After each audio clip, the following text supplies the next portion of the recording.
third set released. Season 18, here Tom Baker's 7th and final season, from 1980.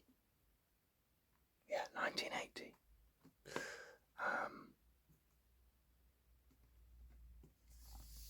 This was, I think I mentioned this before, but this was one of the first collection sets I got, so I didn't come to the collection. I didn't start getting the sets as when they originally released. I held off until they confirmed a season 12 reissue, at which point I then went about getting the sets that I'd missed that had been released at that point. And so the first two I got I got them at Christmas, were season 18 and season 19. My season 19 was arrived as new, basically. Season 18 was a little bit more, not necessarily second hand, but it was not, mint, let's say. So, just enjoying a nice coffee there. So you can see, like here on some of the corners, it's a little more, sort of, a little bit more worn, a little bit more scuffed, I suppose you would say. Part of that may also be, my using the set, but it's not in bad condition at all. And of course, the most important thing is the contents was on the discs. But yeah, this was a season when I got it I was very unfamiliar with. I didn't know hadn't seen any of the stories. We're starring Tom Baker, Lalla Ward, Matthew Waterhouse, Sarah Sutton, and Janet Fielding, and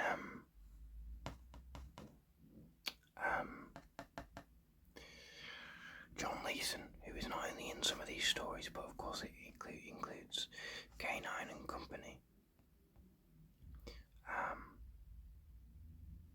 which is a big, so, and in some of the later sets he's credited, but evidently there are enough names here that they figured it wasn't space. But you can see here on this sort of J card, it's a little bit,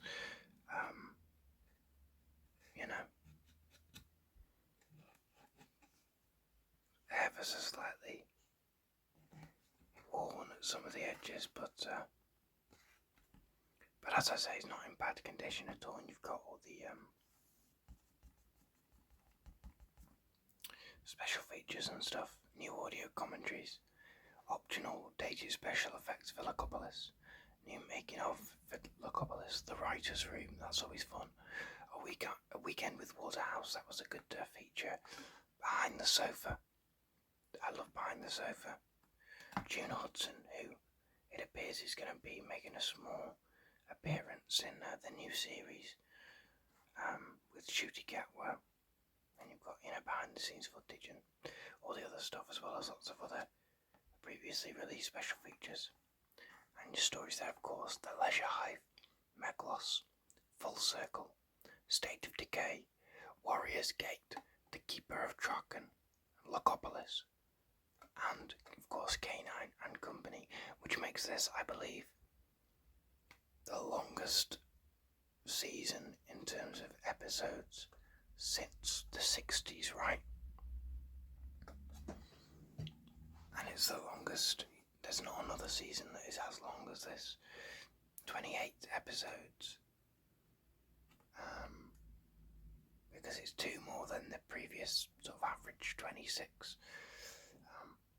because previous seasons you might be able to hear a little bit of clattering there. I apologise about that, shouldn't be too loud. But of course previous seasons have been 5 4-parters and a 6-parter, so 26, or 2 4-parters and 3 6-parters, which is 26. But this, of course, is 7 4-parters, so it's 28. And the next season is 6 4-parters and a 2-parter, so 2026 again. But yeah, the other thing about this is that my J card is ever so slightly too wide for my box, so it kind of, I'll show you.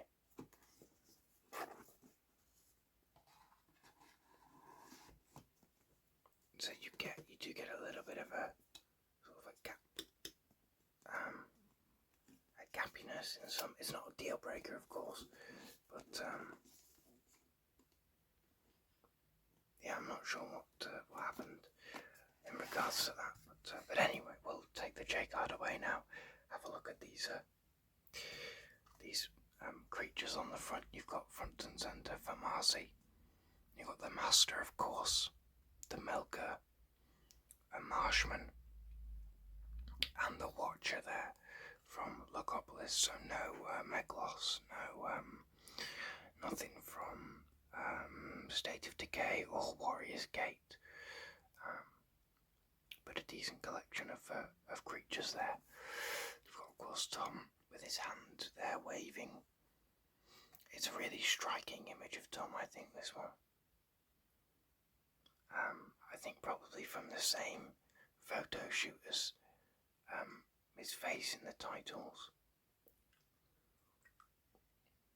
But this one's far more, you look at that, you can't tell that he doesn't want to be there. And of course on the back, it's a little bit dusty on the top, I'm just realising that now. On the back, of course, this very striking image of the TARDIS at the Warrior's Gate, which is probably why there's nothing from Warrior's Gate on the front. You've got Romana and K9 there, K9 Mark 2, 3, no 2, I don't know. But this is a really interesting image because, of course, generally speaking, on the back of the boxes, it's always the TARDIS sort of in flight, usually in the vortex, or it's like an action shot of the TARDIS. But this, of course, it's stationary, and it's a kind of a different sort of a vibe. But I quite like this. I quite like that they do something different here, and it's I don't know what else you would do either from this season. In terms of like TARDIS shots, I don't know, but I really love this image. It's very striking, and it kind of feels right that this season has an image on the back that's totally different and totally unlike all the others, because this season feels it doesn't feel like it really fits with the rest of the Tom Baker era, but it also kind of doesn't feel like it fits with the following J&D seasons, the Davison years and stuff. So it kind of, it's a bit of a anomaly of a season, I feel. But it's still decent. I enjoyed it. It's not my favourite season.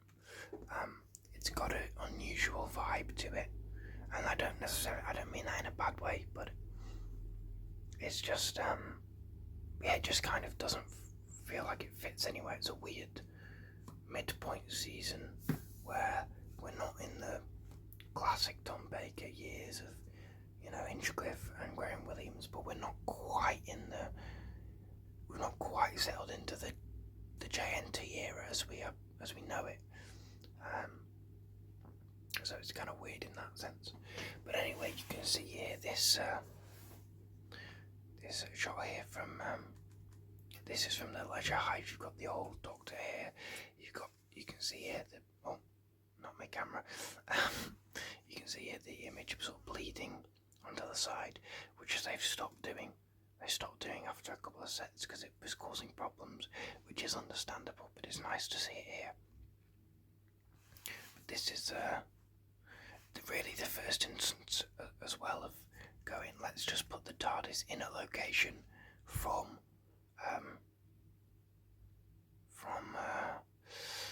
a specific story, rather than just like in the vortex or in a more of a I know on the season 19 set you've got Davison outside it like in For the Doomsday, but this is the most sort of specific location we've had so far. But I like it. And I think this moment, I think that's really cool. I think the makeup effect they do on Tom looks really good in that story. So we'll take a look at the discs. I think that's the way I've been doing it, isn't it? So it's not overly, the shadows aren't too bad. It was a bit brighter earlier, the lights gone in a little bit. It was nice and sunny earlier. It's still bright, but it's not quite as clear at the moment. But anyway, disc 1, The Leisure Hive. I'll show you the discs. I'll talk about the story when we go through the booklet, I think. But you've got Tom there, and you've got this character who I don't remember the name of. I love the theme of this. I think it's sort of meant to be like entropy, isn't it? It's a very common theme of this set, but I also love the kind of the purplish, magenta-ish hues of the discs. They're really lovely.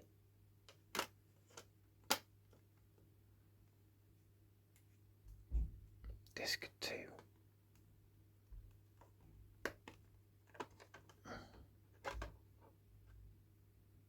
Meglos. So you've got Romana there, you've got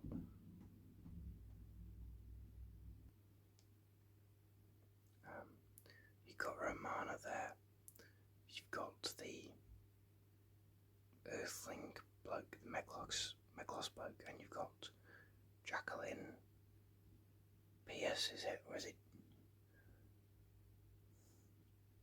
Yeah, it's Jacqueline Pierce. I always get her confused with Jacqueline Hill, who plays Donna's mum. Doesn't she play Sylvia? But that's Jacqueline Pierce, who, of course,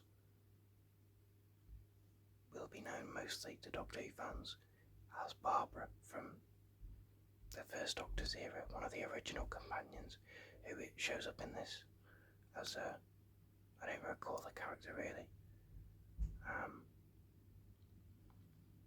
I also, what's funny about this story specifically is that I know for a fact a number of years ago, back in the mid-noughties, Bernard Cribbins watched it and thought it was awful, because he mentioned about it in an interview. It's a bit of fun in it. Disc 3. Full circle. So no Adric on this disc yet, but you got Tom, you got K9 there in the bushes. I really like that disc. It's a fun moment in the episode, and it's always nice to see K9 on location. I remember enjoying that story.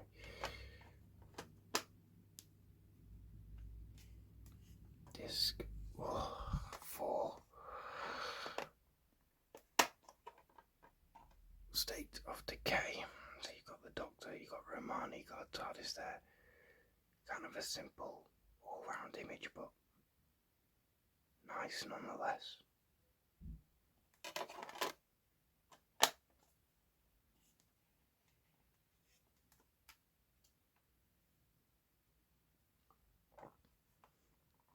Disc 5. Warrior's Gate. You've got a Tharil. You've got the sort of outline of the TARDIS, and you've got this thing with its eyes.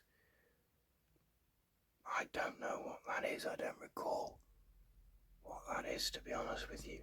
I need to watch Warrior's Gate again, because I, like a lot of people, I didn't understand it really. And I don't think it quite worked for me the first time, so I'll have to check it out again one of these days. Disc, there we go. Disc 6, the Keeper of Traken. You've got the Melker on there. You've got, I forget her name, one of the characters.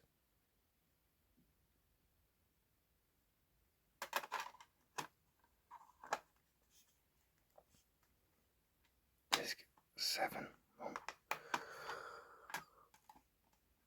Logopolis. You got Tom there in the TARDIS, looking solemn.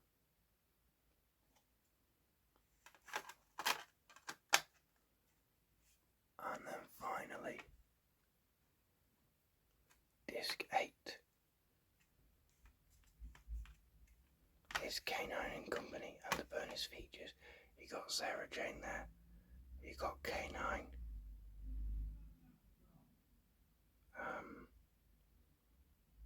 Classic image there, and of course on the bottom you can just about see, if I can lift this up a little bit, if I can try to, not really, but you can see there Tom from the title sequence.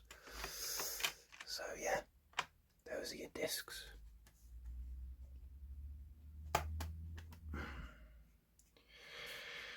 And then we come over here. You've got this lovely image of the Doctor sat in the cloister room of the TARDIS. It's on the booklet as well, isn't it?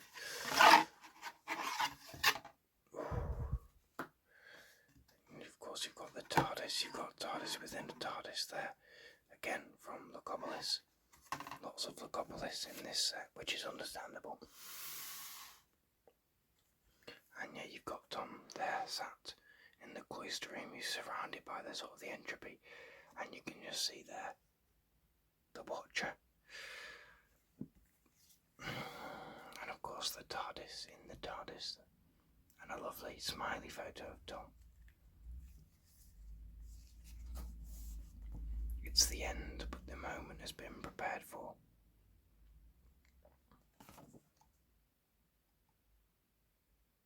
You got Tom there in a quote from him. So let's talk about some of these stories. The Leisure Hive, which is decent. Not my favourite story. As I say,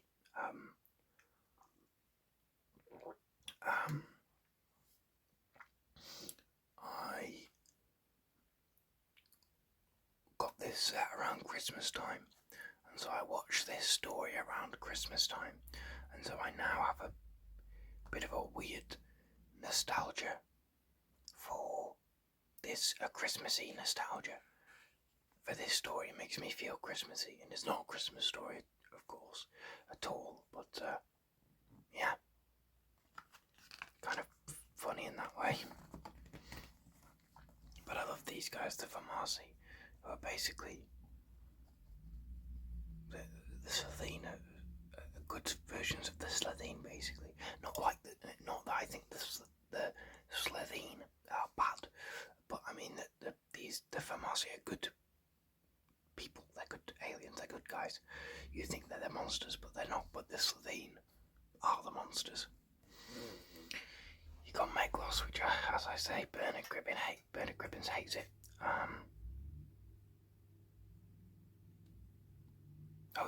It is Jacqueline Hill. So Jacqueline Pierce plays Sylvia, or is a different person? I told you I get confused with them, which is bad of me.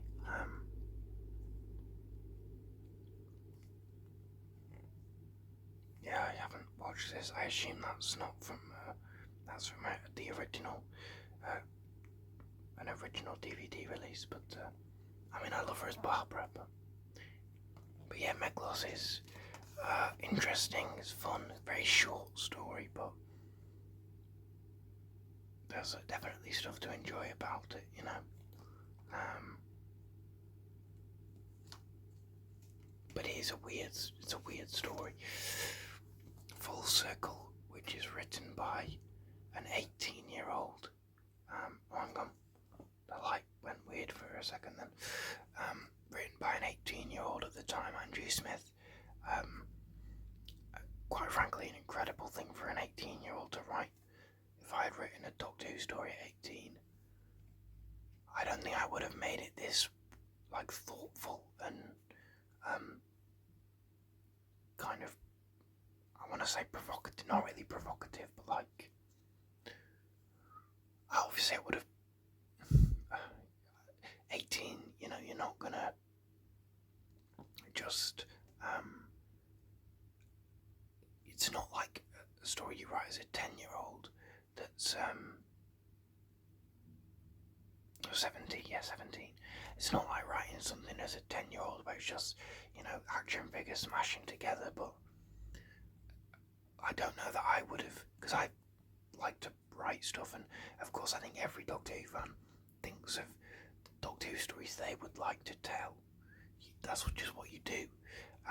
But I don't think I would have come up with a story anywhere near as kind of considered as this story at 17.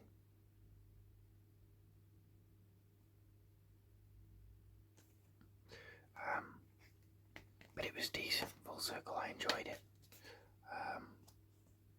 Again, a lot of these stories I like them, but I don't have too much to say about them. But they're decent. You got A State of Decay, which was fun, kind of gothic-y, and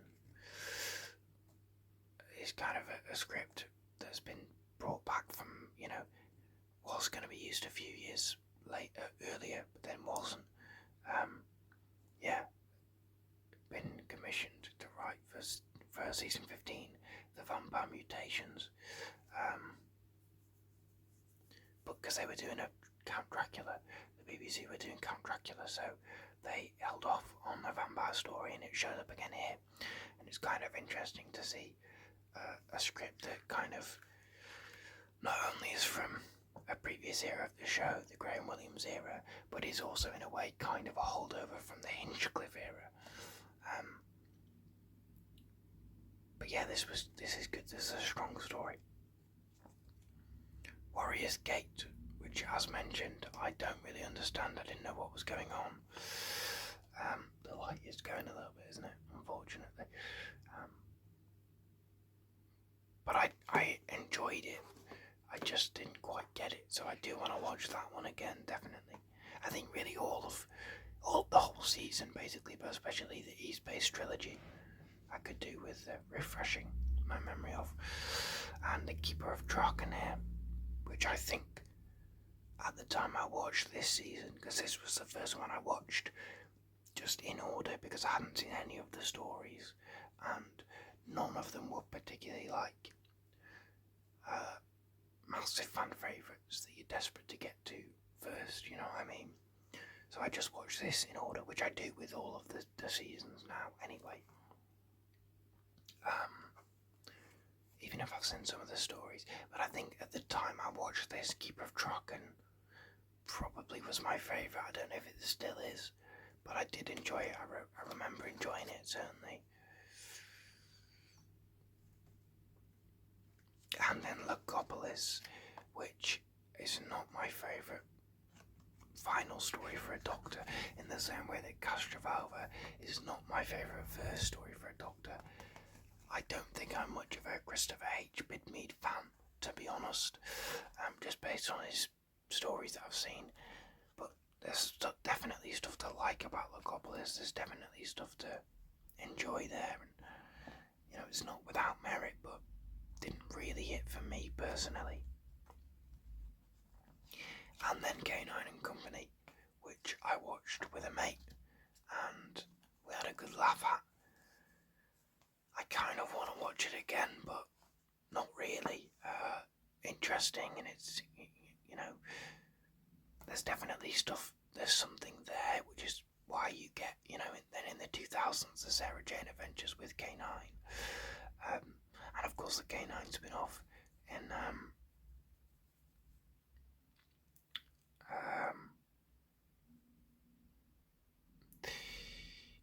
the Australian spin-off.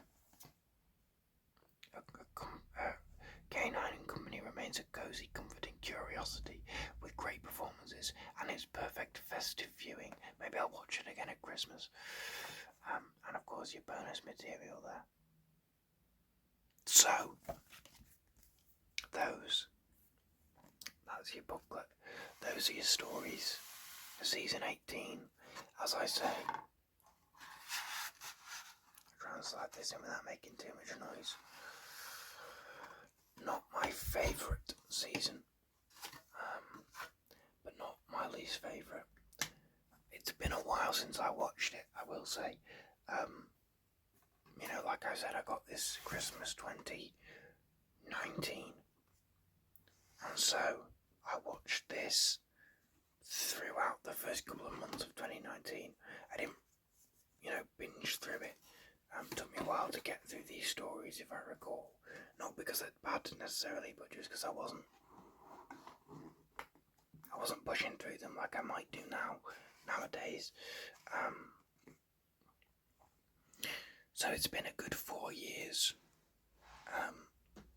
Did I say I watched it through the first couple of months of 2019? I meant 2020, obviously.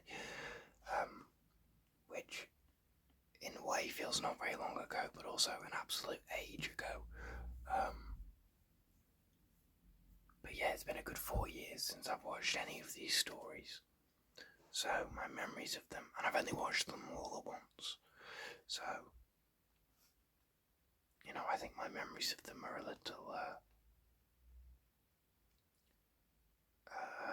little hazy.